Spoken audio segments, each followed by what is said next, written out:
આપ જોઈ રહ્યા છો સ્પાર્ક ટુડે ન્યૂઝ। બોરસદના ભાદરણ ચોકડી ખાતે વિદ્યાર્થીઓએ હલ્લાબોલ કર્યો છે। અનિયમિત અને અપૂરતી બસ સુવિધાને લઈને જ વિદ્યાર્થીઓએ હોબાળો કર્યો છે। એક સાથે 4 બસ રોકી અને વિરોધ નોંધાવ્યો છે। શું આવી રીતે ભણશે ગુજરાત? બોરસદના ભાદરણ ચોકડી આગળ વિદ્યાર્થીઓ હલ્લાબોલ કર્યા છે। 4 બસમાં 500 વિદ્યાર્થીઓ મુસાફરી કરી રહ્યા હોય ત્યારે વિદ્યાર્થીઓની હાલત કફોડી છે। વારંવાર તંત્રને રજૂઆત કરવા છતાં પણ આખાડા કાન કરવામાં આવી રહ્યા છે। હું બામણ ગામથી આવું છું અને હાલમાં હું વિદ્યાનગર એમકોમ પીજી બિઝનેસ સ્ટડીની અંદર ભણું છું। બસની તકલીફ છે, બીજી શું હોય? સ્ટુડન્ટોને ભણવામાં તકલીફ નહીં હોતી એટલી તો બસની તકલીફ હોય મારે ઊભી થાય।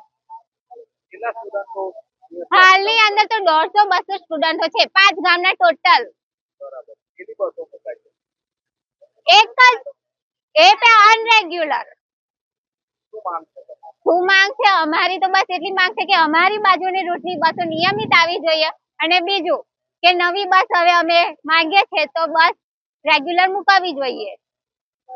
ગંભીરાની જોડે અમે લેવા દેવા છે નહીં। બામણ ગામથી ચમારા, જીલોડ, કિંગફ્લોર બસ આ રૂટની અમે નવી બસ જોવી। જંબુસર વાળી હાલમાં બસ આવે છે એ પણ એવું કહે છે કે જયડા તમે સરખા કરો ત્યાર પછી અમે બસ આ બાજુ લાવીશું। તો હવે જંબુસર થી અમદાવાદની પબ્લિક કેટલી બધી હોય, હાલ તોય અમે એડજસ્ટ કરીને જતા હતા પણ એ રૂટની એમને બસ જ બંધ કરી દીધું। તો હાલ અમે કરવાનું શું?